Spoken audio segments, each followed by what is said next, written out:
cumprimentando a cada um dos telespectadores que acompanham a nossa transmissão, tudo que acontece aqui na Assembleia no dia de hoje. Está comigo aqui no estúdio o doutor André Fontes, é desembargador do TRF2, segunda região. Ele deu uma palestra hoje sobre controle constitucional. Doutor, é um prazer tê-lo aqui no estúdio, seja bem-vindo. Seja bem-vindo. Bom dia a todos de Rondônia, meu estado querido, e também em especial de Ji-Paraná, a cidade que eu tomo como minha, onde eu lecionei nos anos 90 durante muito tempo. Mas eu fiz uma exposição aqui chamando a atenção dos problemas do controle da constitucionalidade e também o fato de nós, brasileiros, sempre termos adotado uma Constituição. E essa Constituição dá parâmetros para nós.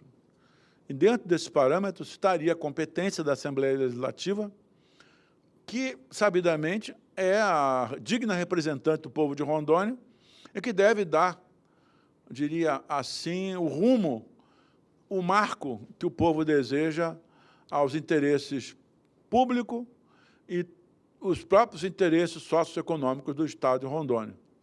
O que a Constituição faz é estabelecer limites, parâmetros, e, acima de tudo, esse critério deve ser observado pela Assembleia Legislativa, mas sem perder de vista a sua missão constitucional, a sua missão de ente federativo, de representante do povo de um ente federativo, que é o povo de Rondônia, de um Estado que, sabidamente, tem uma vocação empreendedora e laboriosa, como é o Estado de Rondônia, o conhecido Estado de Rondônia, Estado que é dedicado, conhecido por sua movimentação econômica extraordinária e que talvez seja a principal preocupação hoje do povo e que não pode ter limitações ou restrições artificialmente criadas por conta de uma interpretação naquele sentido.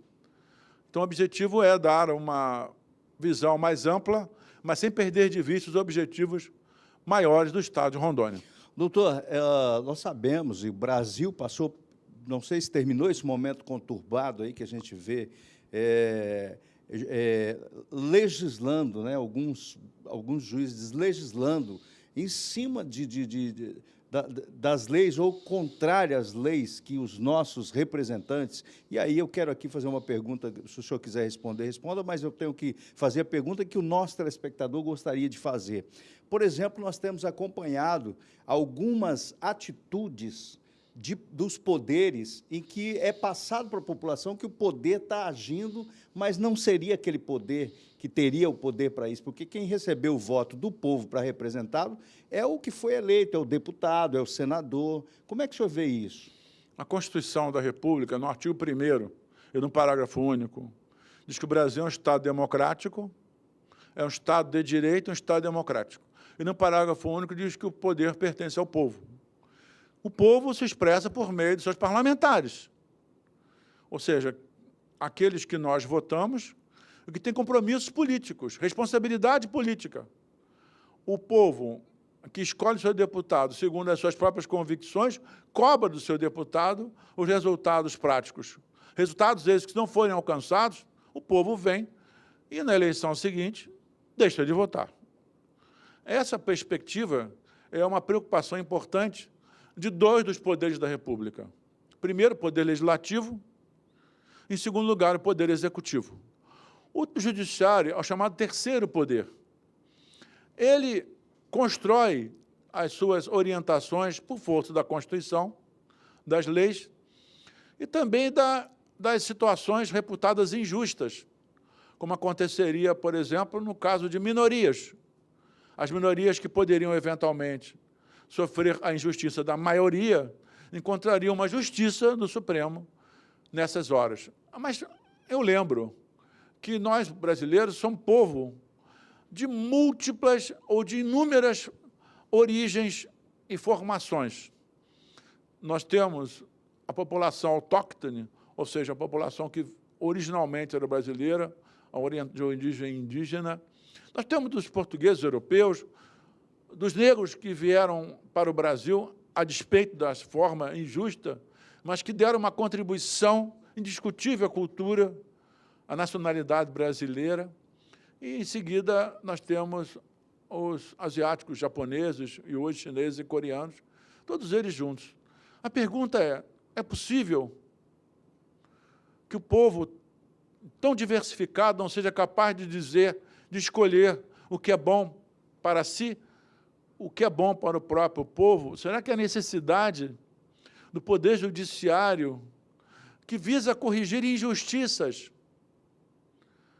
baseando na sua posição no critério constitucional de tripartição dos poderes, que são harmônicos entre si, transformar esse poder, que também é um poder político, afinal, está na Constituição, é um poder de confronto.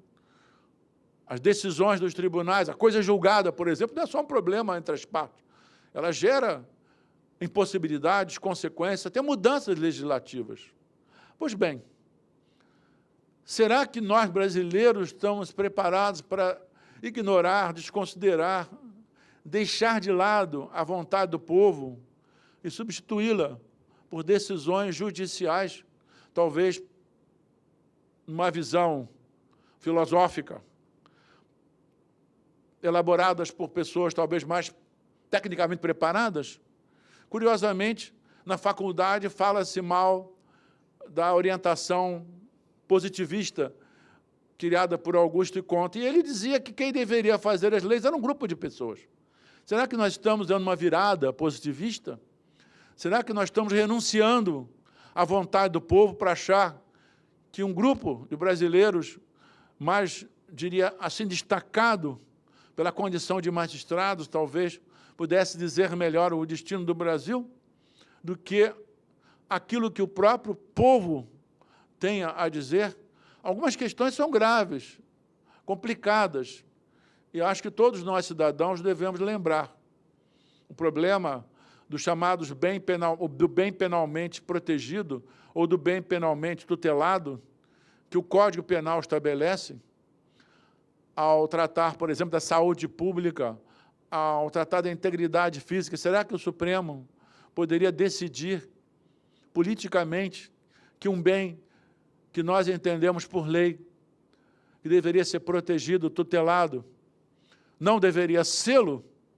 Será que o Supremo sozinho poderia dizer isso, contra a vontade do povo? Eu tenho a impressão que nós não somos criados para achar que nós não tenhamos algum tipo de opinião. Eu acho que o brasileiro é capaz de decidir o que é bom para o Brasil e, mais do que tudo, dizer o que quer e o que não quer.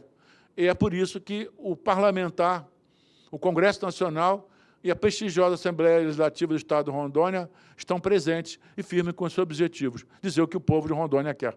Muito obrigado, doutor. Ficamos felizes, né? O desembargador, doutor André Fontes, desembargador do TRF 2ª Região, ele esteve no nosso estado, em Ji-Paraná, mais precisamente no coração do estado de Rondônia. Muito obrigado por ter estado aqui com a gente nesse momento. Eu que agradeço.